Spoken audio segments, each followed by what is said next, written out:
আসসালামু আলাইকুম। আজকে একটা বিষয় নিয়ে আলোচনা করব। সে বিষয়টা হলো কনসেপশন বা কোষ্ঠকাঠিন্য, যেটা এখন প্রতিটি ঘরে ঘরে বা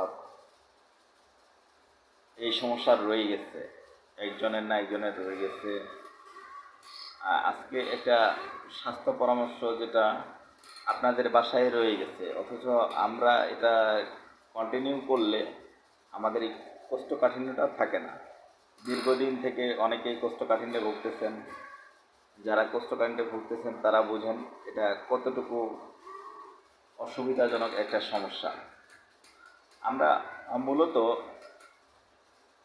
আশেপাশেই আছে, যেরকম দুধ দুধ আমরা কন্টিনিউ খাই, বা আমরা আশেপাশে আছে খাই না দুধ। হ্যাঁ, এটা দুধের মধ্যে আমরা যদি শুধু ইসুপগুলো বসি,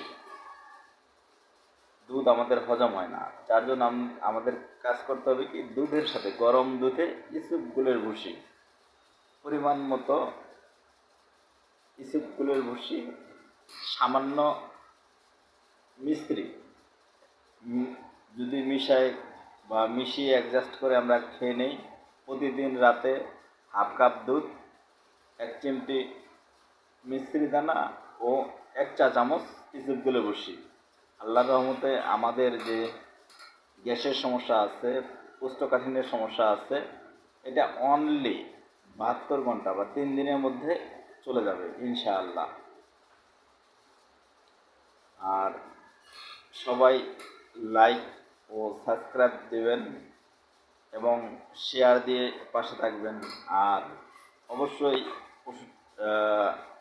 আমার দেওয়া পথ্য অনুযায়ী খেয়ে আপনার কি অবস্থা হয় সেটা অবশ্যই কমেন্ট করে জানাবেন। এবং নিত্য নতুন স্বাস্থ্য পরামর্শ পেতে অবশ্যই চ্যানেলটা সাবস্ক্রাইব করে রাখবেন।